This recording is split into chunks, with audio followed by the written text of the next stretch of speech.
All right, to our dear landlords out there, just hold on for a moment. We will start the webinar shortly.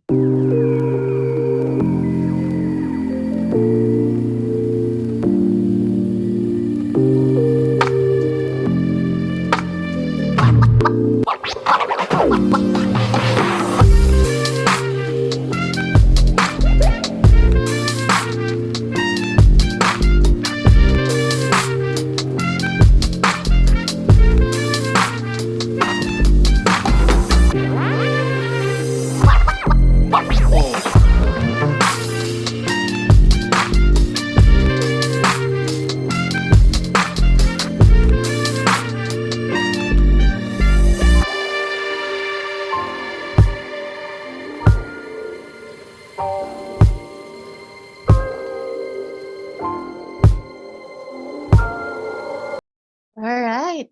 Good afternoon, everyone. So our webinar for today is entitled Navigating San Francisco as a Landlord. We divided this into four major segments, which will basically outline most of the rental process. We will also give some tips for first-time landlords, share some of the landlord pitfalls, and how to prevent them, and give a comprehensive process of renting a property. And our last topic would be the San Francisco Rent Registry. So my name is Christine, and I am your host for today. I am one of the operations manager at KEOP, and prior to joining KEOP, I had 5 years of experience as a lease management manager for a Detroit-based property management company. I am also an anthropologist and a researcher by profession. Now, our first guest is our very own co-founder and director of operations for KEOP, Lawrence Leong. Lawrence, please introduce yourself. Hey, Christine, thank you for introducing me. Here, founded KEOP, and surprisingly enough, I love property management and real estate. So have a lot of experience dating back to a few decades now, all the way back to when I was self-managing for the family properties. But I'm very excited to share a lot of information that I've learned over the years with everybody here. Great, great. Thank you, Lawrence. So our next speaker will be discussing our third topic, which is to highlight the comprehensive process of renting a property. He is one of our sales agents and our leasing manager at KEOP, Nathan Malibuang. Nathan, please say hi and introduce yourself. Hey guys, my name is Nathan. I am the leasing manager at KEOP, so I just oversee and supervise all leasing related activities. So basically doing showings, running applications, drafting up lease, and basically moving a resident in. I'm also a licensed real estate agent. I've been with KEOP for about 2.5 years now.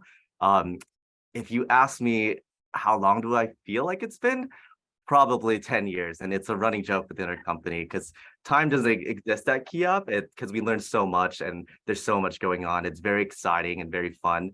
But yeah, it feels like I've been here for a very long time and very happy to be here. All right. Thank you so much, Lawrence and Nathan. So without further ado, let us now dive into our first topic, which is entitled Guide for First-Time Landlords.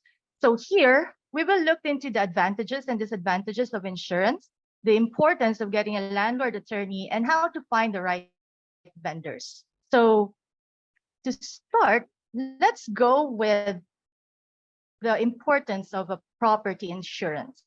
Now, Lawrence, with so many property insurance out there, how can we ensure that a landlord is fully covered? Well, that's the tricky part, right? It's making sure that you have not only the right insurance, but that the insurance is adequate. For a lot of folks out there, they may be building wealth through real estate is a really common one, right? And so they own their own property and they end up moving out and getting another property, and they want to rent out their old property, but they don't necessarily think about getting the right insurance or changing the insurance from a homeowner's policy to a landlord policy.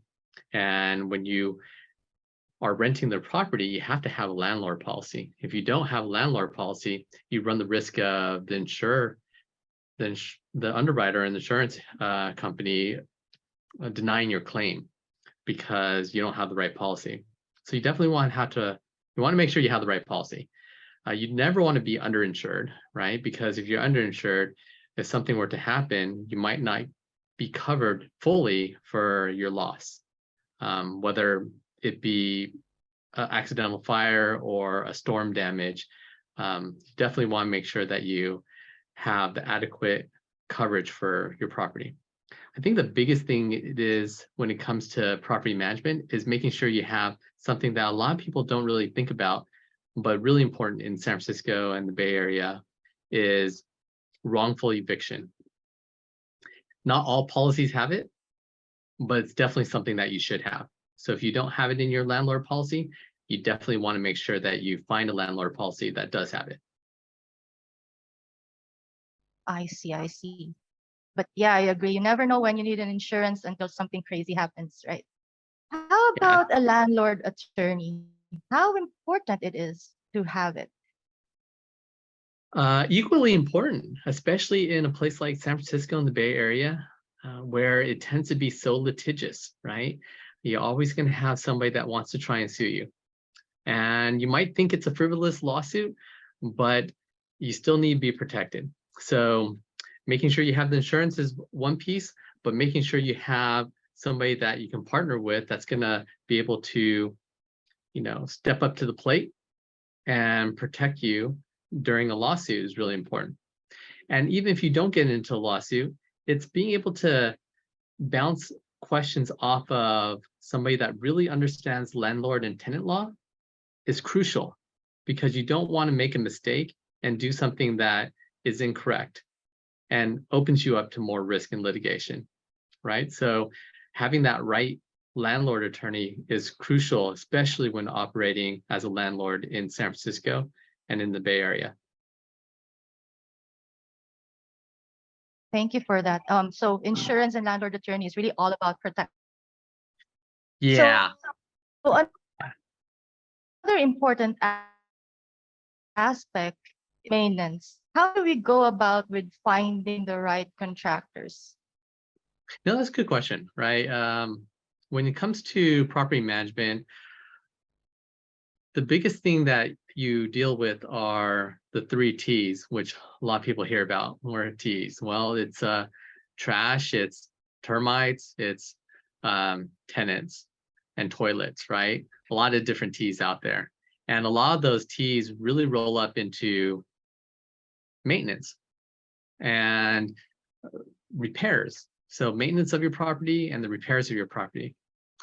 And if you don't have the right vendor in place to help you with those things, you could exacerbate the situation. You can make it worse, right? If you have somebody that isn't a professional, isn't licensed, doesn't know what they're doing, and they try to do something to repair or maintain your property, they might make the problem worse. So a simple leak might be all of a sudden a catastrophic flood on the property, right? So making sure that you choose the right vendor, that the vendor is licensed, that the vendor is insured, that the vendor even has workers' comp is really important. Last thing you want is a vendor coming out and gets hurt and ends up suing you because they don't have the right workers' comp, right? So a lot of people like using Yelp. You can use Angie's List. You can use a lot of different Better Business Bureau for different ratings for a lot of the different vendors out there, and you'll be able to find the right one and be set up for success. I see. Yeah. All this time we were all talking about, protection, having not to be sued.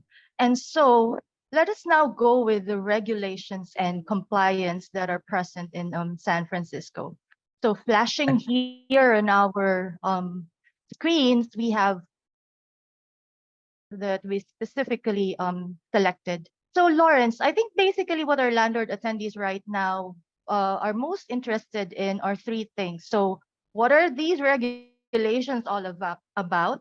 How often is compliance required, and what are the penalties for non-compliance? So let's start with the fire code. And you're right. When it comes to being prepared to be a landlord for the first time in San Francisco and the Bay Area, above and beyond the things that we mentioned, the laws really are the biggest factor that you have to deal with, because it isn't something that everybody knows about, especially if you're never a landlord. You really don't pay attention to those additional laws that are out there that protect tenants. And so regulation and compliance is huge. Fire code, you bring up a good point. Fire code is really big, and it's more so at the state level, because the state realizes that there's so many fires that happen all the time, both accidental and intentional, and it's their job at the state level to try and figure out ways to protect everybody. So what does that mean? That means if you're a landlord and you're making money renting out your house, then you need to be responsible enough to protect the people that are living there. So that is smoke detectors and carbon monoxide detectors. It extends over to fire extinguishers, fire escapes, making sure that you have good egress. If you have buildings that have fire alarm panels, then those have to be checked. Fire escapes as well. So all those things are different pieces in the fire code that they want you to make sure you're inspecting it on an annual basis, or you're testing it on a periodic basis. So fire code can't be overlooked. And the fire marshal does do check-ins periodically at different properties to just see if things are as they should be. And if they aren't, then you might find a not so nice letter in the mail. I see. Yeah, so violations really are a thing, and protection. How about water conservation? Water conservation really came from us being in a drought in California. For so many years, we've been in a drought, and it's not something that's just come up recently. We've had droughts going all the way back decades. Back in the 80s was a pretty bad time as well. And now a lot of the localities like San Francisco don't have things in place to really fine you for overusage of water. It's something that's always been talked about, but has never been implemented. So instead of having the stick, a lot of localities are trying to use a carrot to encourage you to do water conservation, right? They'll try and educate you. They'll try to provide you resources that are easily accessible, and even mail out information for you.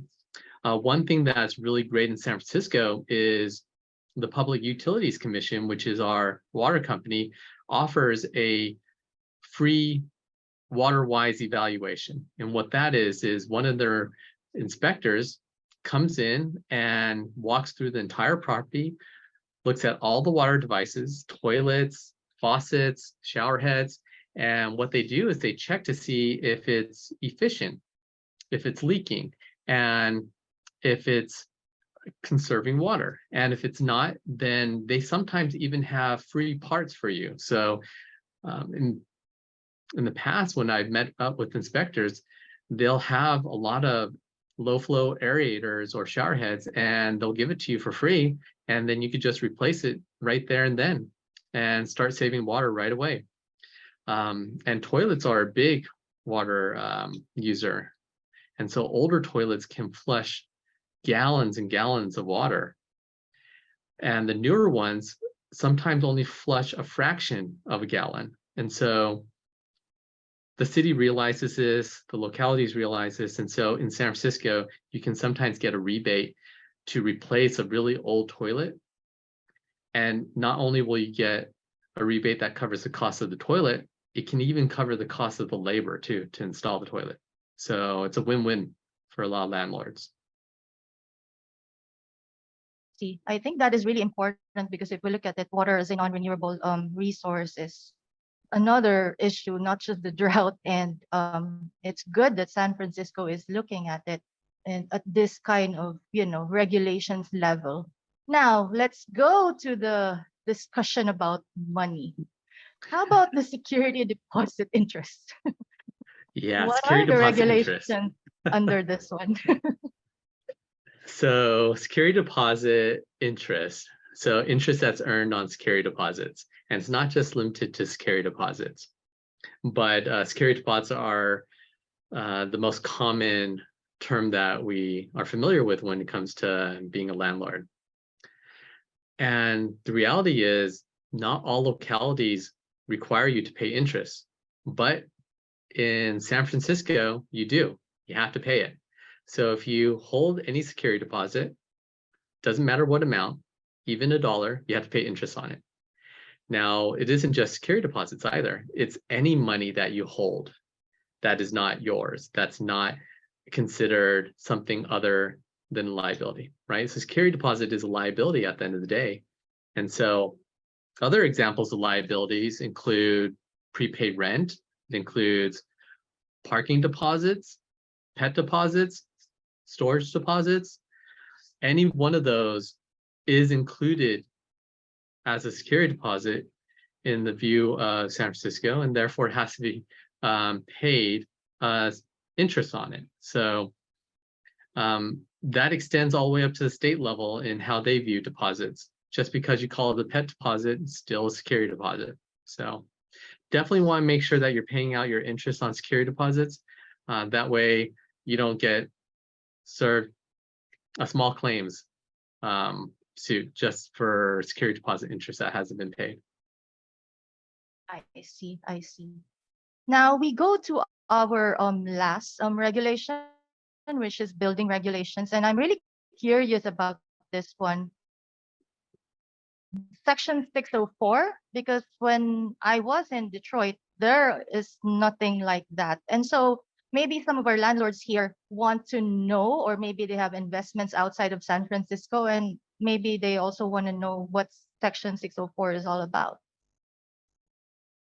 Yeah, so there are a lot of building regulations. It all comes down the pipeline from the building department, and the could be Department of Public Works as well. But essentially, a lot of local San Francisco agencies have a number of things that for buildings you have to be compliant with. 604 is a big one that's come up more recently because you had to become compliant with it back in early to middle of last year. There's other ones like backflow devices that have to be tested, boiler inspections on an annual basis. But 604 is something that applies to every single property in San Francisco. There are exemptions, and those exemptions are for any properties that are 3 units or less. If you're 3 units or less, you're in good shape. That being said, you probably want to pay attention to this regulation because it's still important, and it's a good way to be a good landlord and mitigate some potential risk in the future. So 604 really stems from some disasters or accidents that happened over in Berkeley and in Chicago. If you remember from a few years back, it might be more than a few years back, there were some decks that collapsed. They were hosting large events or parties, and a lot of people were on the deck, and then those things just completely collapsed. And in doing so, people were injured, and I believe in certain cases, some of those accidents, somebody died, right? And that's the worst thing that can happen, right? And so once that happened, a lot of localities, including San Francisco, started implementing measures around trying to ensure that those appendages, those exterior elements of the building were being maintained and that they were safe to use. And so the 604 was developed just for that. So on a quinennial basis, which is every 5 years, the city requires you to have all your exterior elements inspected by a licensed contractor, inspected by an architect or a structural engineer. So one of those 3 has to be able to inspect it because they have to be able to sign an affidavit. So under perjury of law, an affidavit that then gets filed with the building department. And so the idea is that if you do this on at least a 5-year basis, you're going to find issues, dry rot, rust, but things that need to be repaired and will be brought to your attention as part of that inspection so that you can take care of it before that affidavit is signed and filed. But yeah, 604 is a great way to be proactive in taking care of your property. That way you don't have the deferred maintenance. That way you don't have a situation where somebody gets hurt and you get sued. All right. So yeah, I think we really need to take note about that. And for our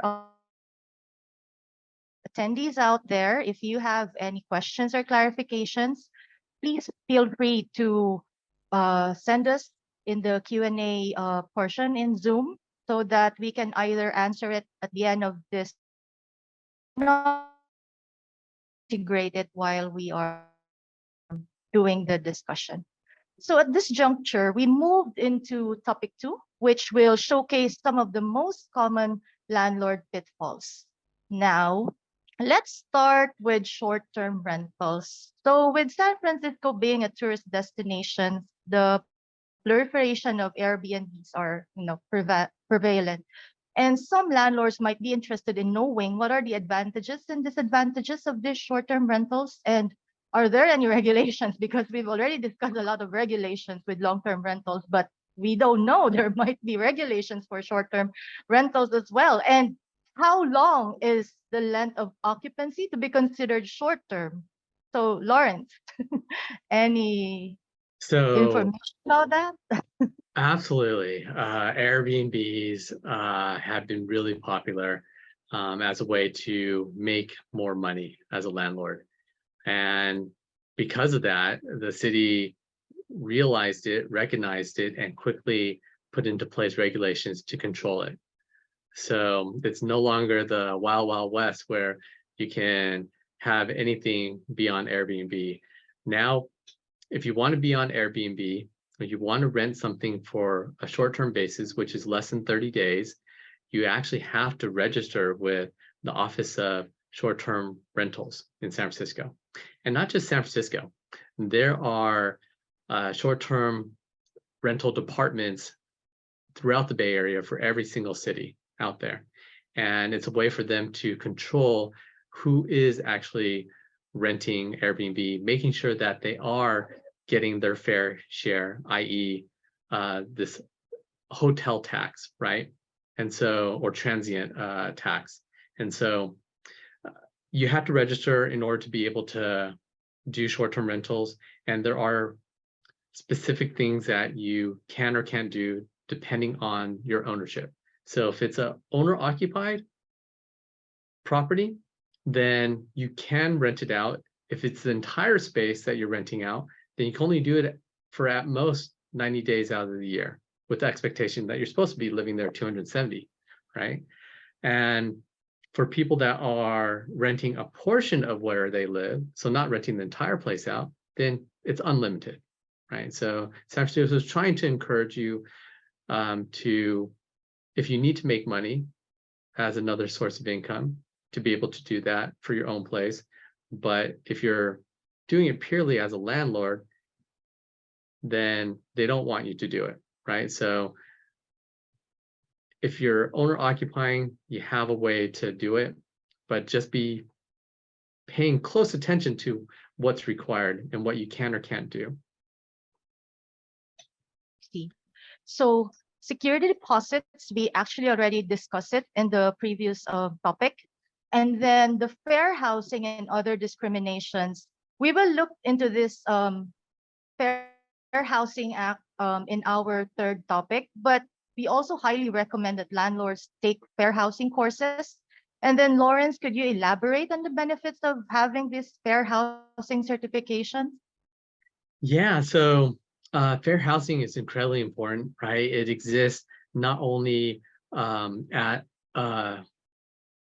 like a, what's the word I'm looking for? Not only at like a renting a place out and providing lodging for somebody, but also employment, right? They're one and the same.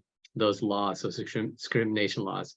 And while they do exist at the federal level, there are things that exist at the state level and even in San Francisco. And so the federal, I can't remember how many there are at the federal level at this point. There might be 10 or 12, but that number jumps all the way to like 16 or 18 when you get down to San Francisco. And so it's hard to keep up with all those protected classes. And the last thing you want to do is make a mistake and unintentionally discriminate against somebody and then end up getting sued for it, right? And so take the courses that are available out there, spend a little extra money because it'll be savings compared to how much you would lose if you were to be sued. And one thing to note, and a lot of landlords don't know this, there are testers out there. They will contact you and they will try to test you and see if you're going to be discriminatory, right? So if you're listing something on your own online, make sure that you're doing it proper, make sure it's objective, that it doesn't touch on any of the number of protected classes that are out there. And the other thing to mention with fair housing is that, I just lost that for a second, is be consistent and be objective, right? If you have variations in the things that you're doing, then you're probably being discriminatory and not really realizing it. But if you're always consistent in everything that you do, and you're objective in everything you do, then you're going to be safe. But just be careful. There's a lot of risk out there when it comes to fair housing. Thank you for that. The information about the testers is really something that, we need to look into, because we won't really know if a prospect is already a tester and trying to get some information or get some violations out of us. So yeah. So on our next slide, we will be flashing a story regarding an in-law. This is in relation to the unwarranted spaces. So we do have a story where the landlord, a DIY landlord, had a difficulty in removing a tenant and was even sued by the resident when they tried to end the tenancy. So what do landlords need to know about these unwarranted spaces, such as in-law? You don't ever want to rent them. And if you rent them, you just need to make sure that you're maintaining the property, and hopefully in the future they move out voluntarily. Because at the end of the day, I think it might exist at a federal or a state level. You can't take compensation for something that's illegal. And so if you collect money, you run the risk of having to give all that money back in the future. So definitely don't rent out unwarranted space. We, as a rule of thumb, do not manage any properties that are unwarranted because we don't want to have to deal with the risk related to it. So definitely be careful. All right. So for our last pitfall, so we will be flashing again another real life story wherein a roof collapsed due to poor maintenance. So what are the implications if something like this happens, and how could this have been prevented in the first place? There's a lot of proactive strategies and maintenance that you can do, cleaning out the gutters before the winter season. But at the end of the day, to be a successful landlord, you really have to make sure that you maintain the property, right? That you don't let deferred maintenance to build up, and that you're responding to the requests for maintenance repair in a timely manner. If you're not doing any of those things, you really risk the risk of warranty of habitability, violating the warranty of habitability, excuse me. And that's something that is required as a landlord to provide, adequate heat, working stoves or cooking appliances, right? You have to make sure that you maintain that warranty of habitability. If something becomes inhabitable, then you really don't have a right to receive rent for it. So definitely make sure that you are doing everything you can to maintain and repair the property in a timely fashion and ensure that, you don't run the risk of having a situation spiral out of control. Yeah. So my take with this topic is indeed experience is the best teacher. And what better way to learn than learning from others' experiences, right? Rather than, falling into these pitfalls yourself. So thank you Couldn't so agree much, with you Lawrence, more. for sharing this stories and the insights that you have. And time flies so fast, and we already have so much information that our fellow landlords out there can add to their property management tools. So we are now on our third topic, which are the tips on renting out properties. And there is no better person to share this information than our sales agent and leasing manager, Nathan. I'd like to share again another story. So, so some of our landlord attorneys might have experienced this dilemma, and with the existence of rent control, it is much more difficult in San Francisco. So, Nathan, here we will be sharing about the importance of how to effectively rent your property, including performing a market analysis, the tools that KEOP uses to host successful showings, and some important guidelines for the screening and leasing process in order to prevent the situation wherein the rent is below market rate. So, take it away, Nathan. Awesome. Thanks, Christine. So the most or one of the vital components of being a landlord is first, right, having someone to be a landlord to. And one of the most challenging aspects of property management is leasing out your property. In fact, we do have a whole department solely dedicated just to leasing. So doing showings, applications, preparing leasing, and then moving a tenant in. And that is a beast of its own, aside from just the general property management. The risks and challenges that are associated are usually, landlords, they have jobs, right? They have busy schedules. There's not a lot of free time. Some people or some landlords, they don't have the knowledge to do effective marketing. And that comes with maybe just not the best photos. The listing descriptions are very vague.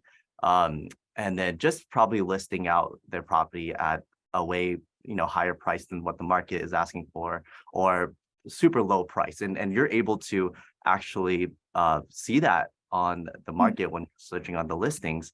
And we'll talk about how to look out for that as well. Another thing too is that SF, San Francisco tenancy laws are very confusing. It's a very tenant right city. And a lot of the landlords don't know these laws, and that's why we're here in order to, we're professional and we'll guide you in the right directions and give you all the necessary information to make the right choices. Another thing too is just lack of knowledge on what information is needed in marketing a property. A lot of people, and the result of that is usually when you don't have enough information on your listing, a lot of people are going to be calling and they're going to be asking a bunch of questions. But we're going to talk about how to effectively market your property so that way you are transparent about, what are your leasing terms, what is it that you're leasing, what's included. So that way it minimizes all the confusion that, viewers have, and it'll make your life a little bit easier while leasing out your property. It's like there's so much information in there. So why don't we, start with the most important part, I guess.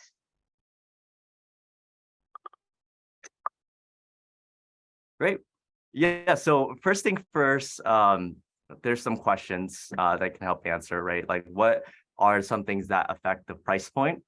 So a lot of things that affect the price point when you're doing your market analysis and determining what to rent your property at. Big thing about San Francisco is location, and it's just a 7x7 city, and there's you're walking like a couple blocks down and you're completely in a different neighborhood. So the price can fluctuate by a few $1,000s if you're on the next block, basically. And that's just how San Francisco works. So knowing the location, the desirability of the location that your property's at, if it's accessible to some restaurants, grocery stores, proximity to schools, and then nearby parks, basically knowing what amenities are included with your property, especially if you're a condo owner, the basic condition of the property as well. Is it well maintained on the outside and the inside? How does it look while it's being presented? Obviously the size, and then importantly too is the time of the year. When are you planning on renting out your property? And this is huge because you need to know what the best time to rent out your property is. There's going to be the market kind of slows down during the holiday season because renters they're not planning on moving during the holidays. It's a lot to be able to travel back and forth for Thanksgiving. We do that. Everyone does that to visit family, right? So there's some people that are some renters that I've experienced in the past that they're specifically looking at those times because they know that's when the prices are going to be down. Versus like the summertime, you have a bunch of people that are looking to move. You have a bit more flexibility in the rent prices. And then selecting the applicants as well. I agree with you. Well, when I was in Detroit, we always say that no one wants to drag their couch under the snow. I know that it's not the case in San Francisco, but yeah, no one wants to be moving during, holiday season when it's time to party and, set up your home for guests. Yeah. But furniture is expensive. Exactly. And then on our next, can you explain to us what is this? Yes. To use this so tool to be able to, yeah, go ahead. Yeah, so actually, if we can go back to the next slide or the previous slide real quick. I'll get to that real quick because it could look a little daunting. There's a bunch of graphs and everything, so it can look a little scary, but let me explain what that is real quick. Okay. But basically that's a market analysis that we send out to the owners. So the second question that's on there, how do I know how much my property is worth? So basically just narrowing down the search to the specific neighborhoods, and looking for the properties with the same size and comparable amenities. So you want to see what else is in your neighborhood that has like obviously the same bedrooms, the same bathrooms, living room, and like living space arrangements, right? You kind of want to put everything on a bulleted list and compare and contrast the two. That way you can determine what the fair price is. If you have a property that is that is very nice, has modern updated fixtures, appliances, and then yours is more of like an outdated house, right? And there could be some improvements that you can make. It doesn't make sense to list your property higher than that, because obviously if there are going to be better properties in the neighborhood that are listing lower than what you expect for your rent price, your property realistically is going to be sitting on the market for a few weeks, if not more. And really knowing like what the biggest highlight of your property is, and the certain properties, or not all properties are the same, right? Sometimes there's some big highlights that you want to market. You want to put it out there with photos and on the top of your listing as well. And it's basically why renters want to choose your property and why they should be excited about it. And if you think that your property deserves a higher rent price, you really need to know what is it about your property that is different from everyone else, and why should renters desire wanting to live here. There's also another side as well, like knowing the negative sides of your property, right? Landlords, property owners, you guys love your property and it's basically your baby. And parents are very defensive with their babies, right? Like you can't say anything bad about my kid, right? He's very good in school, got straight A's, stuff like that. But it's the same thing with owning a home. And sometimes it gets in the way of looking at your place objectively and knowing what the downsides are, because those do really affect the rental price as well.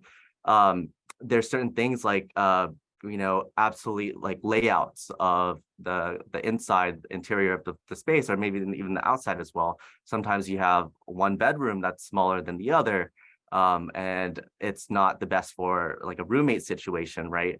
Where they can be splitting the rent equally.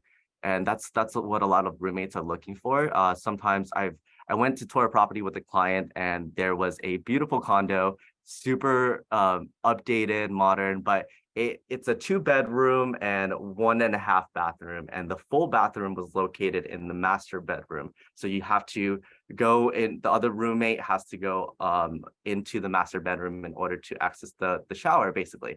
So that does affect the leads that are funneling in through, and people that are potentially interested in your property as well. So just really knowing the highlights and the lowlights will help you determine what the fair market value of your rental is. And tips on tips to get your rental lease faster, making those cosmetic updates, lowering the price if necessary, listing all the details and verbiage for transparency. So that way you don't have any other questions, and you answer basically all the questions on that listing. And then definitely it's worth it to make the investment to get professional photos done. I've seen a lot of landlords while looking through Zillow or Craigslist, they have very interesting photos of their places. Sometimes they get like one corner and it doesn't showcase the property in the best light. So it is huge. What we do, right, is we do professional photography for the rentals, and we do the Matterport 3D scans as well, so people can go inside and they can tour the property while not being there, basically. So it goes through all over the unit, and they can explore the outside, the interior, without actually having to be at the place. So that does really help make the decision for renters. And a lot of times it saves us time too, because I've had people that tell me, like, hey, I looked at the virtual tour, this layout doesn't make sense and doesn't work out for us, so we're not going to go tour the place. And I'm like, okay, no worries. Thanks for being honest on that. Yeah. Okay. So how do you strategize then in getting the price higher, or getting the correct price for a property in that case? Yeah, so what we do is we make recommendations. When we have an owner that recently on board with us, and there's opportunities to do it, after a tenant moves out as well. But we go inside and then we do a walkthrough of the unit, and then we do like a move-in inspection, and we do highlight all the recommendations that we think would rent out the place faster and more efficiently, and getting like a higher price as well. Sometimes it's as simple as updating your appliances, retouching, repainting the walls, because the scuff marks, people do notice it. We get a lot of people that ask like, hey, is this scuff mark going to be retouched or taken care of? So that it's a minor detail, right? But people very much do pay attention to the very small details. I see. So let's go to the tools now that you use in terms of showing. What are these tools and how does it benefit you? Yeah, so the tools that we use, they are more property management software. So it's called Tenant, or we're switching over to something that's a little bit more customizable and has a lot of more features, which is Show Mojo.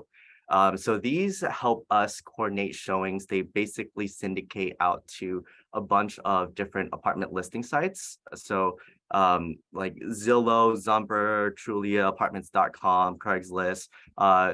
So Tenant has about like 15, but the one that we're switching to now, just because we're always on the lookout for new tools and that can help improve our leasing process. But ShowMojo right now is almost up to 30 different sites. So we collect a bunch of leads from everywhere. We have a vast digital exposure. And we funnel them all into these showing coordinators, and we can effectively schedule tours, and it's very automatic and it's very efficient. So there's not a lot of thinking that goes into it, and we just basically put on our calendar, and then leads are able to schedule back-to-back tours, open houses, and all those things. I see. So in this showings, how important is presentation in terms of, getting the property rented? And what are the important things that needs to be noted in terms of presentation? Yeah, so presentation is huge. It's depends on, there's a lot of factors to it. So most importantly, you want to make sure that the place is clean, and basically it's deep clean. There's like every nook and cranny, and like crevices as well. We want to make sure that there's no dirt or anything in there, because people tend to be nosy while they're touring the places. And I've seen some landlords, or sorry, some leads while they're touring the property. They do mention sometimes like, hey, I went to another place recently, and it seems like the landlord has not been there for like several months, and the place was just disgusting. So we do get the feedback sometimes, and it portrays the importance of really investing in getting the place deep cleaned. And what we do is that we do a move out inspection, where we do list all the recommendations, and then we schedule out like vendors to go in, make repairs, do the deep cleaning, and then making the place look really presentable. Some of the tips that I do like to give to landlords as well is, when you're going there to show the property, just make sure that you're at least arriving 15 to 30 minutes early. Make sure you turn all the lights, open the window covers, and if the room smells a little bit, just because nobody's been visiting there for a while, make sure to just ventilate, open up all the windows. Unless if like the street is very busy that it's facing, I'd recommend just just closing it, just so the place can be quiet during the tours. A big tip too is making sure that to turn on the heater while you're showing the property, and especially during the winter season where it's very cold inside, putting on the heater while you're having like an open house really elevates the experience, and it makes it feel very comfy and cozy, and it makes it feel like home. But yeah, that's the tips that I'd like to give. So not every prospect will really apply for the property, but why is it that we are getting feedbacks from all the prospects if possible? Why is it important to get feedback? Yeah, so it's, even though they're not planning on submitting an application, it's still very important to know why, right? Because what they're feeling or what they're thinking might be the same as what other people that are viewing it are thinking and feeling as well. So it could be some things that we don't even think about. There's a certain small detail, if the place is, there's some very crucial feedback that we get, like if the appliances are outdated, the light fixtures are outdated, the place is not as clean as they want it to be. There's some scuff marks as well. And it's important to collect all that feedback, ask every single person that viewed it, get their feedback why they wouldn't be applying, and then quantify that as well. So that way you can make the right decision going forward. So your property does not, sit on the market for a while. It's mostly due to like the pricing too, because if it's the wrong price, they're gonna tell you, it's higher. I saw some similar 1-bedrooms for lower. Then it makes you aware of what the market conditions are. So that way you can do your own research, and then you can make the decision to reduce the rent price, or provide concessions if necessary. Yeah, that is really a good point. So after the showing process and upon receiving applications, we now go to the tedious process of screening, right? So my question for you is, what do we screen for, and what are the important things that we need to know about the screening process?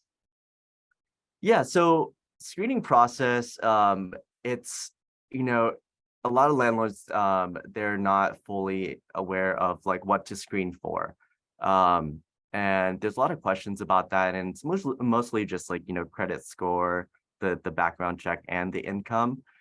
For us, we do uh, a, a very comprehensive application. It is very thorough. We check the credit score. We can see, all the missed payments and everything. And we do see like all the background checks, including like eviction history, criminal reports as well. We do require a good amount of documents for rental incomes as well.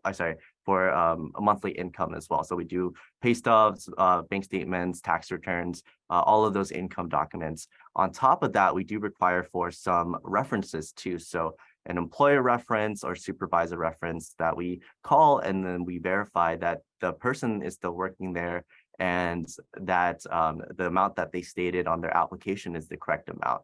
So there's that level of security while screening the applications. The next thing we do is that we require current and previous landlord references. So getting the feedback from those, and we do have a full form that we send out to the landlords, and we do call to verify the information as well.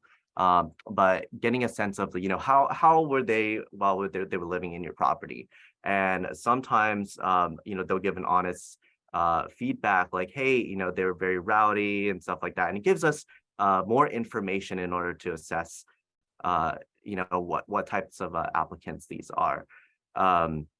And we do ask for personal professional references as well. But basically, we have a full comprehensive screening report, and we send it over to the owner and for them to make the decision.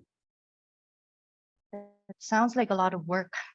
But thank you so much, Nathan, for those information. But in the interest of time, we really have to proceed to our last topic. But I really learned a lot, and I'm pretty sure our audience learned a lot too. And indeed, being a landlord is not a walk in the park, especially in San Francisco. So we now proceed with the recent update to the San Francisco Rental Ordinance. And we would like to thank attendees for staying with us. And please do not hesitate to post your questions and comments.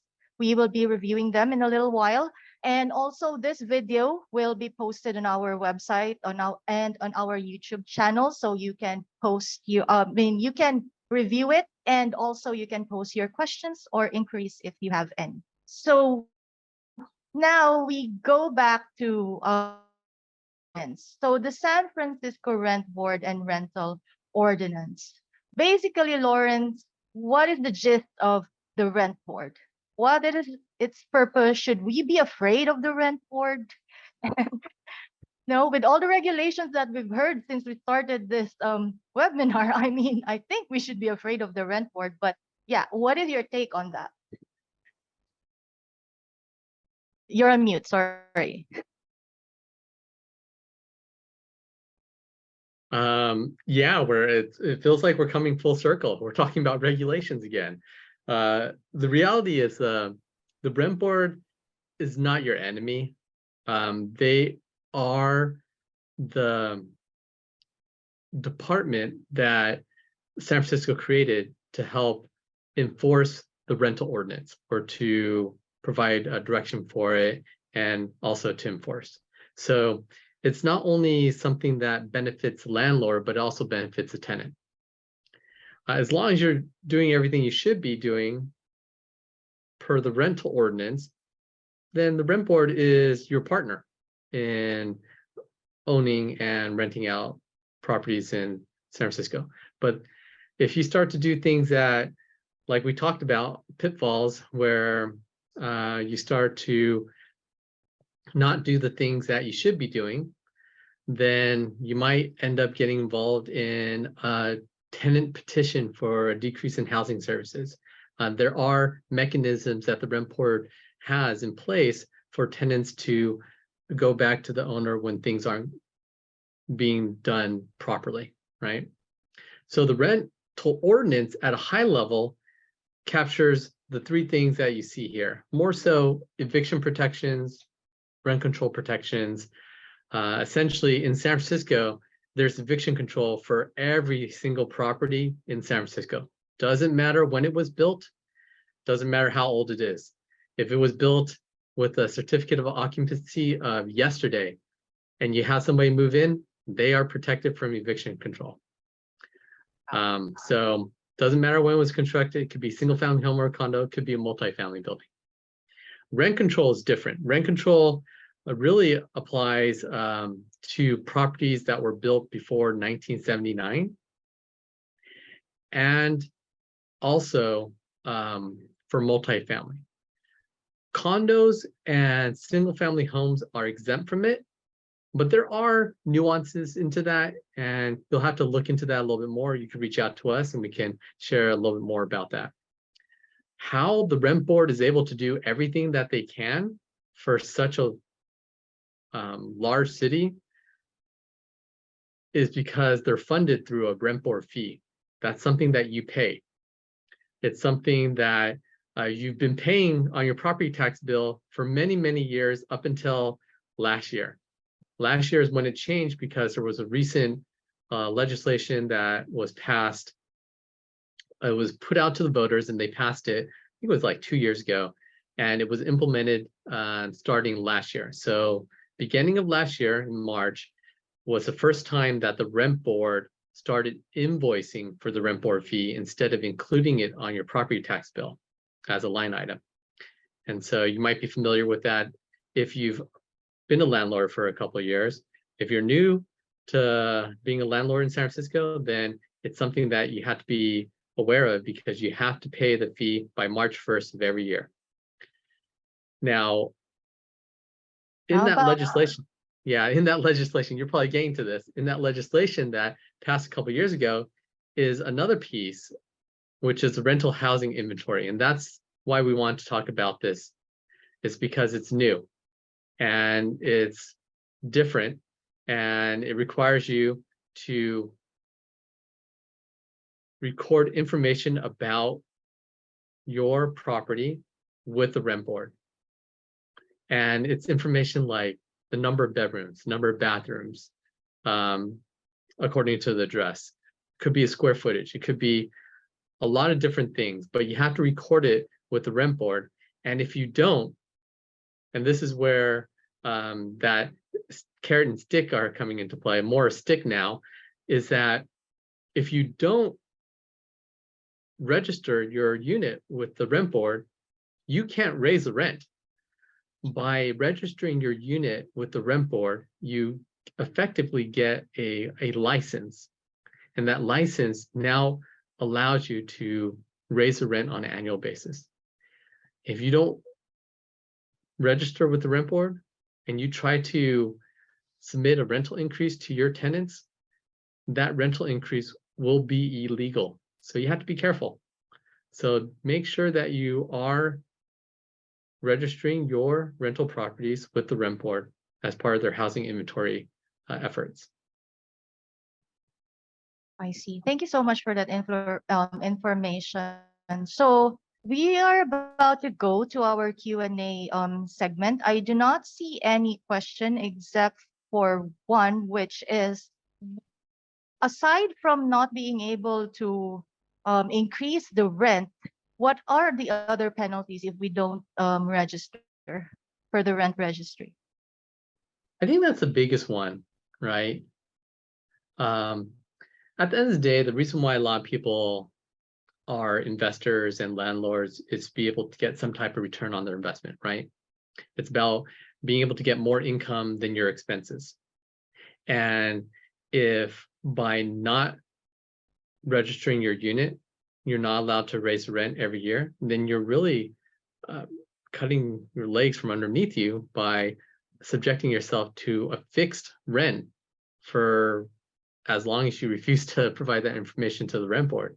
So I definitely don't want to be caught in the situation where you raise the rent and you didn't register, because all that rent that you received, you'll have to give back to the tenant.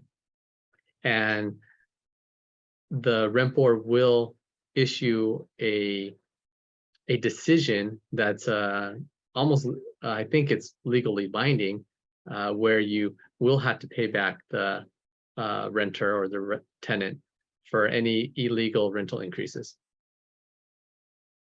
Wow. So that's just another regulation in place. So it's regulations after regulations. But we do understand, San Francisco is a very hot market, and we understand why, this tenant protection and regulations are in place. Since we do not have any more questions that I can see here on my end, so we at KEOP truly appreciate you joining us today in this webinar. And I would also like to thank Lawrence and Nathan for joining me here today. So flashing on your screen right now is a QR code for your feedback. And this is just the second part of our webinar series for this year. So your feedback would highly help us with our upcoming webinars. And speaking of our upcoming webinars, we will also be flashing them on your screen shortly. So again, this is Christine, and in behalf of KEOP, we would like to wish you a wonderful rest of the day. Thank you so much, everyone. Bye.